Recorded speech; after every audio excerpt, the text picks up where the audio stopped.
Merci de votre présence sur la chaîne que j'anime. Avant de démarrer le sujet, Marie-Ange et moi voudrions vous remercier pour les appréciations que vous laissez, ainsi que votre soutien, afin d'encourager notre travail. Je vous invite à continuer, à cliquer sur un doigt levé, à laisser des commentaires, à partager les vidéos.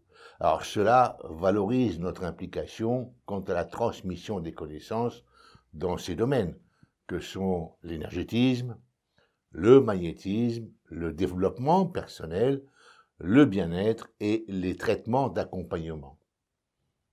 Vous bénéficiez sur cette chaîne de séances d'auto-hypnose, de sophrologie ainsi que de méditation de pleine conscience. Il y a aussi des séances de MDR, de cohérence cardiaque et de FT. Alors de même, vous avez la possibilité d'écouter des musiques que nous élaborons et ceci gratuitement. Vous bénéficiez de toutes ces bonnes choses parce que vous nous aidez par votre présence et par votre participation. Plus vous serez nombreux et plus cette chaîne participera au bien-être et à la transmission des connaissances utiles et non futiles. Alors ça, c'est une petite boutade au passage, parce que beaucoup de praticiens dans ce milieu accordent plus d'importance à ce qui est futile en pensant sérieusement que ce qui est futile est utile. Voyons à présent le sujet de cette vidéo. Beaucoup de questions me sont posées quant au magnétisme et à l'énergétisme. Les questions étant nombreuses, j'ai donc synthétisé les questions et dans cette vidéo, je vais y répondre selon mes points de vue et mon expérience vécue en cabinet au contact des consultants. Mais aussi à travers ce que j'ai acquis durant toutes ces années, plus de 40 années, passées à chercher, à comprendre, à évaluer, à analyser et à démystifier certaines choses auxquelles, plus jeune moi-même et sans expérience, je croyais parce que j'avais adhéré à ce que racontaient certaines personnes influentes dans ce milieu. Au final, avec la recherche constante, les expériences, la maturité, les compétences acquises en cabinet, j'ai reconstruit une conception plus pragmatique, plus proche de la réalité et surtout très utile pour traiter les clients efficacement dans ce qu'ils ont de plus cher et à ceux auxquels nous accordons le plus d'importance, vous et moi, la santé et le bien-être, en dehors de toute croyance futile. Il existe aujourd'hui sur Internet une profusion de pratiques liées au magnétisme et à l'énergétisme. Et bien entendu, chacune d'elles prétend être le summum de l'efficacité. Les premières questions que l'on peut se poser sont les suivantes. Qu'est-ce que l'énergie vitale? À quoi sert l'énergie vitale ou force vitale? Existe-t-il plusieurs énergies vitales? Pourquoi existe-t-il plusieurs définitions des énergies vitales qui parfois sont divergentes? L'énergie vitale peut-elle être nocive ou dangereuse? Et finalement, quelles sont les personnes qui peuvent utiliser cette énergie pour soulager les maladies et les douleurs? Alors, qu'est-ce que l'énergie vitale? L'énergie vitale, comme son nom l'indique, sert à vitaliser les organismes, à rendre les organismes vivants, mobiles et indépendants. L'énergie vitale, donc, donne du mouvement et anime. Elle fonctionne dans le corps sous forme d'énergie nerveuse. L'énergie nerveuse est une vibration qu'il est possible de mesurer. Elle est active dans le système nerveux, dans les systèmes nerveux. Système nerveux autonome, système nerveux somatique, central et périphérique. On la retrouve dans la communication entre les neurones via les synapses, ce qui en partie permet l'échange d'informations dans notre cerveau. Cependant, les cellules auraient un mode de communication différent, particulier, les photons. Les photons sont des particules de lumière. Elles transmettraient, par ce biais, les cellules, des informations concernant leur état. Comment cette énergie apparaît-elle dans les organismes? En premier lieu par la respiration et les poumons. Dans le même temps, et du fait que l'on baigne dans l'air ambiant, nous absorbons et rejetons l'oxygène par les pores de la peau. L'énergie vitale est contenue dans l'oxygène. C'est ce qu'affirment les anciennes traditions, notamment les Upanishads, en parlant du prana. Remarquez que dans les conseils liés au bien-être et à la santé, l'accent est souvent mis sur la respiration, le souffle. Alors pour bien comprendre ce qu'est l'énergie vitale ou le prana, je vous invite à lire les Upanishads. Cependant, étant occidental, j'ai eu aussi le loisir d'étudier la Genèse, autrement dit la Torah. À l'attention de ceux qui font appel à la religion, tout en acceptant les notions erronées de l'énergie vitale, je donne ici quelques versets de la Genèse qui sont assez explicatifs. Genèse 2:7. L'Éternel Dieu forma l'homme de la poussière de la terre, il souffla dans ses narines un souffle de vie et l'homme devint un être vivant. Il souffla dans ses narines. Genèse 1:30. Et à tout animal de la terre, et à tout oiseau du ciel, et à tout ce qui se meut sur la terre, ayant en soi un souffle de vie, je donne toute herbe verte et nourriture, et cela fut ainsi. Job 27:3. Aussi longtemps que j'aurai ma respiration, et que le souffle de Dieu sera dans mes narines, etc. Isaïe 42:5. Ainsi parle Dieu l'Éternel qui a créé les cieux et qui les a déployés, qui a étendu la terre et ses productions, qui a donné la respiration à ceux qui la peuplent et le souffle à ceux qui marchent. Nous retrouvons dans ces versets, d'une manière édulcorée bien entendu, les mêmes concepts que dans les Upanishads. Quoi qu'il en soit, il est évident que ce qui caractérise la perte de la vie, c'est lorsque le dernier souffle est rendu, et ce qui établit la naissance de la vie chez un bébé, c'est le premier souffle. Alors tentez de vous remplir d'énergie dite universelle par une méthode quelconque enseignée de ci, de là ou sur Internet, tout en cessant de respirer, la réalité utile balayera rapidement les concepts futiles, je vous le garantis. L'énergie est uniquement absorbée par le souffle, par la respiration, point à la ligne. Alors à quoi sert l'énergie vitale ou force vitale? Donc résumons. D'une part, dans le système nerveux autonome, l'énergie vitale, sous forme d'énergie nerveuse, donc sous la forme d'ondulation, anime et régule le fonctionnement de l'ensemble des fonctions vitales, des organes, des systèmes et des viscères d'un organisme, et d'autre part, elle est présente dans la partie du système nerveux somatique qui est impliquée dans les mouvements volontaires et dans les sensations conscientes. Toucher, mouvements musculaires et volontaires, etc. Vous remarquerez que tout ceci est un mode de communication par impulsion vibratoire, déclenchant des réactions chimiques ou mobiles.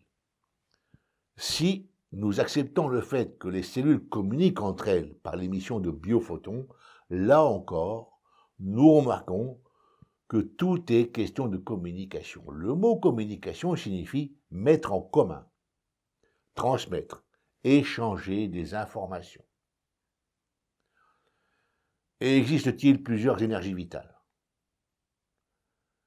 Dans le cas de l'énergie dans le système nerveux, cela détermine les mouvements, la première énergie. Dans le cas des biophotons, cela détermine une sorte d'information ou de situations qui sont partagées, c'est une information. Donc, énergie nerveuse, mouvement, biophotons, partage d'informations. Donc, deux formes de fonctionnement différentes. Cependant, Et apparemment, ces deux formes d'énergie déterminent un état de santé et de fonctionnement d'un organisme dans ses parties singulières et aussi globales.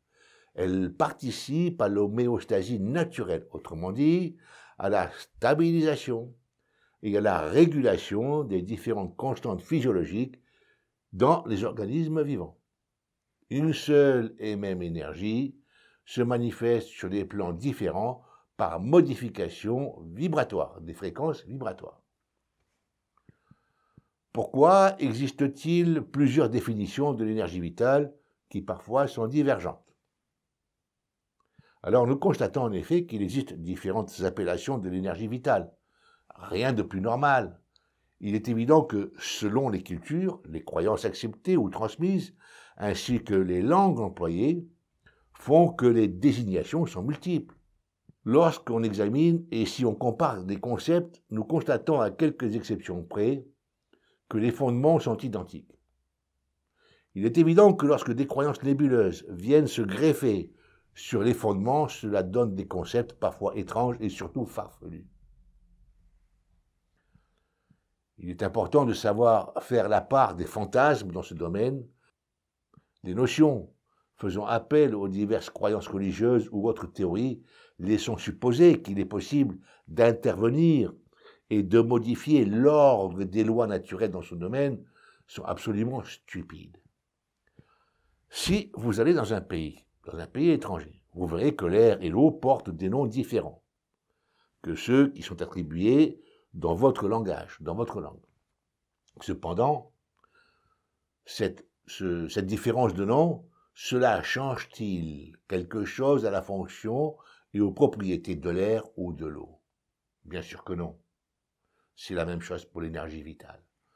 Alors, attribuer des caractéristiques à l'énergie vitale liées aux diverses croyances, cela ne dénature en rien l'énergie vitale. Elle conserve ses propriétés et ses spécificités.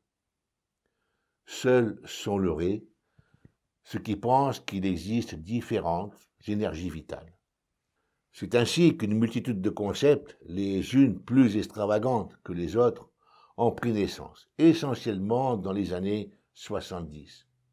Aujourd'hui, cette course folle à la recherche de nouveautés se poursuit, répondant à une demande de mystère et de nouveauté. Ce sont des modes, et ceci est exacerbé par les médias et par Internet. Cette source d'information qu'est Internet est à prendre avec des pincettes. En effet, tout y circule. Surtout, tout un ensemble de données plus que grotesques, sachant que toutes les tendances y sont représentées, des plus sérieuses et professionnelles aux plus burlesques et parfois très dangereuses. La quatrième question, l'énergie vitale peut-elle être nocive ou dangereuse? En sa qualité de vitalisante, elle ne peut être nocive et dangereuse dans le sens source ou véhicule de maladie. En d'autres termes, elle n'est pas la cause de transfert de maladies ou d'autre chose de néfaste entre les êtres vivants. Elle n'est pas contaminante. Alors ici, il est important de bien comprendre le fonctionnement de cette énergie vitale dans ses fonctions de stabilisation des différentes constantes physiologiques chez les organismes vivants, ainsi que des fonctions volontaires liées au système nerveux somatique. La corrélation entre émotion et énergie vitale est continuelle, constante. Les fréquences vibratoires de l'énergie vitale, donc nerveuse, sont subordonnées aux émotions. Vivez dans un état stable et serein émotionnellement et vous serez en très bonne santé physiologique. Vivez avec des troubles émotionnels constants et vous donnerez naissance à des maladies physiques avec répercussions sur le fonctionnement des organismes et sur les transformations cellulaires. Il peut y avoir corrélation entre un système nerveux déstabilisant et le fonctionnement d'un ou plusieurs organes et systèmes, et la transformation des cellules saines en cellules malades, avec parfois modification de l'ADN. En effet, les vibrations de l'énergie vitale étant modifiées par les émotions, elles ont une incidence importante sur le fonctionnement cellulaire. Sauf accident, la source la plus importante des maladies, c'est le système émotionnel, les états émotionnels. Contrairement à ce que pensent la plupart des personnes, les maladies et les émotions ne sont pas forcément négatives. Elles sont le résultat de modifications dans les fréquences vibratoires de l'énergie vitale. Une émotion douloureuse mobilise de l'énergie vitale par modification de sa fréquence. De fait, cette énergie n'est plus disponible pour le fonctionnement du corps. Le carburant vient à manquer pour ce dernier. Une maladie, qu'elle soit émotionnelle ou physique, indique qu'il y a quelque chose à changer, à modifier. Ce peut être des pensées, dites négatives, qui engendrent des comportements et des attitudes finissant par s'inscrire physiquement, par se cristalliser dans la chair. Alors il y aurait beaucoup à dire là-dessus. Je pense que je consacrerai une vidéo uniquement sur ce sujet. La question suivante, quelles sont les personnes qui peuvent utiliser cette énergie pour soulager des maladies et des douleurs? Toute personne vivante et en bonne santé, ayant toutes ses facultés cognitives normales, peut utiliser l'énergie vitale pour aider d'autres personnes, et ceci sans aucun danger pour elle-même et pour les receveurs, donc en toute sécurité. En d'autres termes, si vous avez réussi à marcher, à courir, à parler, vous pouvez aussi utiliser le magnétisme intuitivement et impulsivement. C'est ce que font tous les parents avec leurs enfants. Lorsqu'un enfant se brûle, par exemple, vous soufflez sur une brûlure ou sur un bobo, ou encore lorsque les parents passent la main sur une zone douloureuse, lorsque les parents massent instinctivement un endroit douloureux, lorsque vous tenez la main d'une personne malade pour la réconforter, etc. Alors je vous informe au passage que vous ne mourrez pas en tenant la main d'une personne mourante, ou que vous n'attrapez pas sa maladie, sauf contagion virale ou microbienne. Bien entendu, certaines personnes ont développé des méthodes et des techniques, par expérience et habitude. Ces connaissances peuvent être transmises dans les familles, mais aussi par formation et stage. Rien de secret dans tout ceci. Si ce n'est qu'il est nécessaire, si vous voulez devenir ou utiliser cette énergie, il est nécessaire d'y consacrer du temps, de l'attention et de la persévérance. Voilà. Merci d'avoir suivi cette vidéo jusqu'au bout. Merci de nous aider en cliquant sur un doigt levé, si possible en laissant un commentaire et en partageant la vidéo. Si vous vous abonnez, et c'est gratuit, vous recevrez un message chaque fois que je déposerai une vidéo sur cette chaîne. D'autres vidéos sont en préparation. Marie-Ange et moi-même vous souhaitons de bonnes choses telles que vous le souhaitez. À la prochaine vidéo. Merci.